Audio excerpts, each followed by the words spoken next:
ustvarjalnih in zanimivih Ankarančanov in gostov, ki na različne načine sooblikujejo naš kraj in širši istrski kulturni prostor. Pogovore bo vodila kulturna delavka Irena Urbič, vodnica pisateljskih srečanj Forum Tomica. Danes bo z nami pesnik, publicist in urednik Edelman Jurinčič.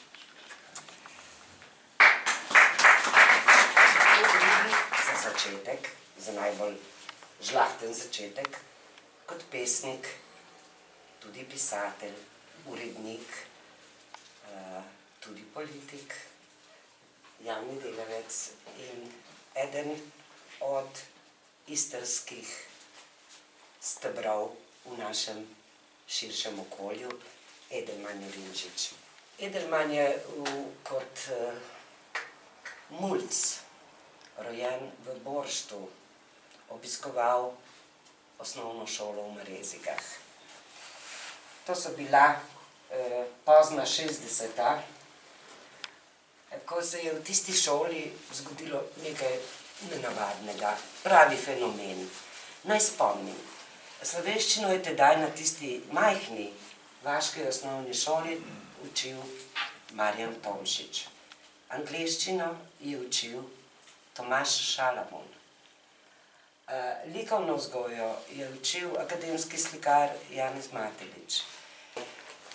Kdaj in zakaj je preskočila tista iskra, ki je rekla: Edelman ima v glavi in v srcu to in to mora dati iz sebe. Ne vem, kdaj se je to zgodilo, pa zaprav ne, ampak tudi ne morem presoditi, kaj je bil tisti trenutek. Po eni določenih razmišljanjih sem prišel pač do te ugotovitve, da sem v osnovni šoli, takrat v Marezigah, pač moral pisati šolske spise.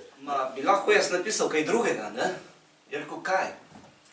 Jaz, ko hodim doli po dolini, si mi dragi, si zvižgam, si pripevam, skratka si izmišljujem nekaj, če lahko drugič bom napisal pesnico, ne? Je malo prisluhnil in je rekel, a dobro, ali napiši jo, ne?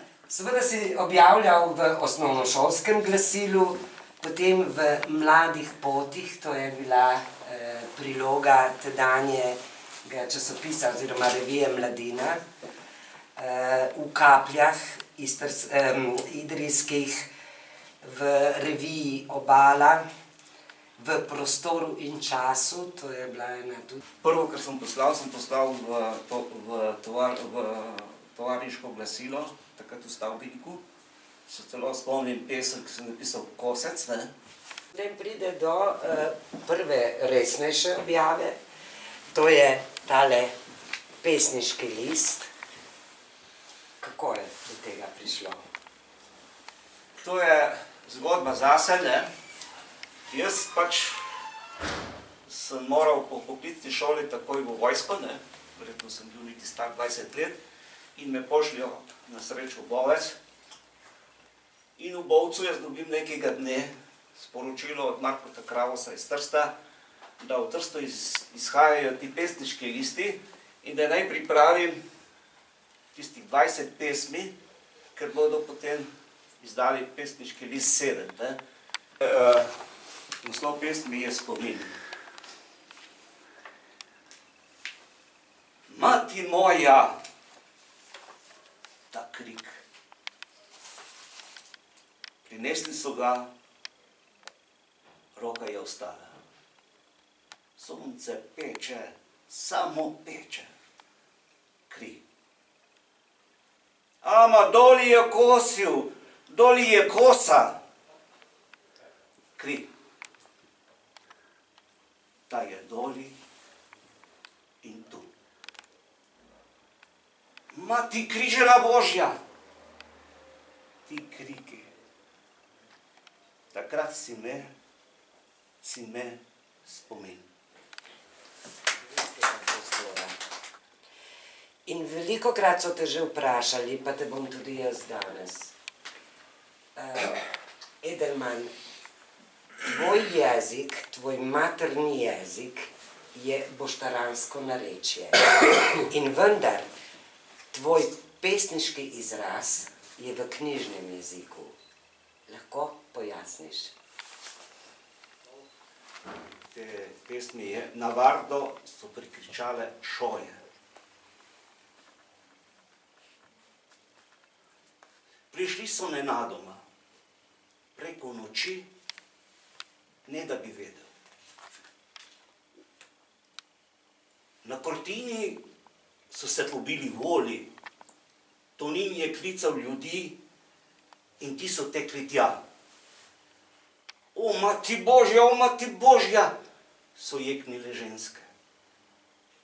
Možje so samo gledali in gledali. Ni več karabinerjev na vasi, ni jih več na Štirnah in ni jih več na Konfinih. Ni več strahu med hrasti, ni več kaj skrivati in krasti, ni več. Vse je v dolini, viri, topoli in mlini, šoje, škrle in kače. Vse je v dolini, vse. Škrle in kače. Vse je v dolini, vse. Ni več mladih, ni jih za kopami in grmi, ni jih več v nedrih teh hribov. Ni jih več. Ni. Ko so odšli dršči, kaboliči, flegi, brezi in lokiči, so se ostali zapili. V štalah so jezno teptali junci. V dragi so drnule odvrgle semena. Šoje so v letu preskočile dolino. In pergole so šle k vragu. Vzela jih je burja. Jutri čakamo, da nam še trte pobere. Gajardo! Imel je gladke in rostne roge. Imel je gladko in belo kožo. Imel je močno in lepo glavo. Na jesen, ko je mrzlo rosilo, se je zvrnil škarpo in poginil. O, Gajardo, o, Gajardo. Tiste zadnje dneve je velikokrat stal o praznih karateljih, ne da bi me zaznal. Ma kaj je v njegovi duši, kaj je v njegovi glavi, da mi noče in noče pozdraviti.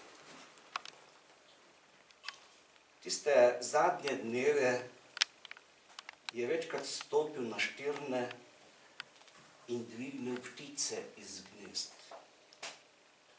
Ma kaj je v njegovem srcu, kaj je v njegovih rokah, da noče več. Nekaj treba na tem narediti in je se porodila ideja, pa zakaj ne bi tudi delavci, ki delajo v Tomusu, pisali poezijo. In smo se zmislili in izdali Fontano. Takrat samo s pesniki iz Tomusa. Novendarski dež ječijo ranjki glasovi noči. Zanigrat je mrtev, končno mrtev. Ubila ga je zadnja velika vojna, vojna v rdečem, veliki čas eksodusa na poti proti mestu in morju. In jočejo obrezeni jeseni v grotah kamnitih zidov. Jočejo korenine jalove zemlje, ki je pozabila roditi, zeleno razkošje majskih večerjev in lun modrine. Joče veliki strah otožno strhljivi šijuni, betežni koraki po hišah, zlepljene v vlažno zemljo kantine in v previte križe, naslonjene na visečih vitrinah. Bogovi, te vlažne ustnice, cvet jutranje reke, dišava cvetočih vrtov. Lebdenje je kot iskanje sveta, kot zaznavanje časa, skritega, komaj slišnega, z dotikom lune, zvezde neba. Delam z občino, ne? Ker so to prisluhnili, to je prvič. Drugič, pesniška zbirka je nastajala skoraj 2 leti in govori o naši ankaranski obali, od Katarine do Svetega Jerneja. In takrat tudi upam, da bomo z občino skupaj naredili tudi en tak večer na to pesniško zbirko, Namišljena laguna. Allora, meni je en tvoj brat po peresu poslal 2 vrstici, da naj ti jih preberem. Ti je rekel, da bi rajško bi živ, on danes tu. Pero ker nastopa nekje drugje, ne, ker vi pesniki sam nastopate, allora bi jaz samo prebrala, lahko. Torej, Milan Rakovec ti piše tako. Istra nanjejena i jedina, ona ima svojega sina, Edelmana, čakam ta jej kanat proti pozabljenja.